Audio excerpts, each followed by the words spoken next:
What is there to argue about? The purpose is quite clear. Colonel Breen, my rocket group has been intended all along for peaceful scientific research. Professor Quatermass, your rocket group? Yes, mine. I brought the whole thing into being. But it is, after all, a government project. And now the government has had a change of policy. Change of policy? You're going to take it over and pervert it to this...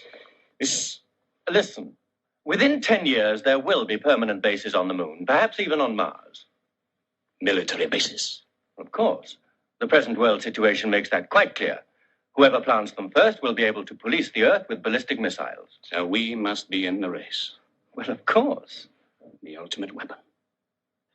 It always is. Gentlemen, don't you see? We are on the edge of a new dimension of discovery. It's a great chance to leave our vices behind. War, first of all. Not to go out there dragging our hatreds and our frontiers along with us. Frankly, I'm surprised and disturbed to hear such naive views still being put forward. Naive? You've lost touch with humanity. You've been shut away too long in this ivory fortress of yours. That's your trouble. Well, he'll be out of it soon. Colonel Breen is joining you at the rocket group. What? At the end of the week. I think you'll agree that someone with experience of military rockets, missiles, will be of considerable value. I'll fight this right at top level. I shouldn't. It came from there. It'll work out for the good of the group. And now, gentlemen, if you'll both excuse me, I have another meeting. Nose to the grindstone.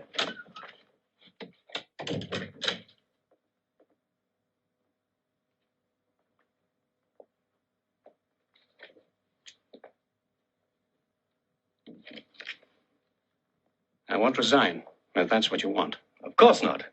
I'm sure we'll get along quite well. Why not have dinner with me? My club? Come.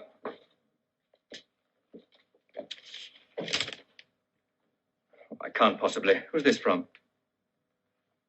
Oh, I see.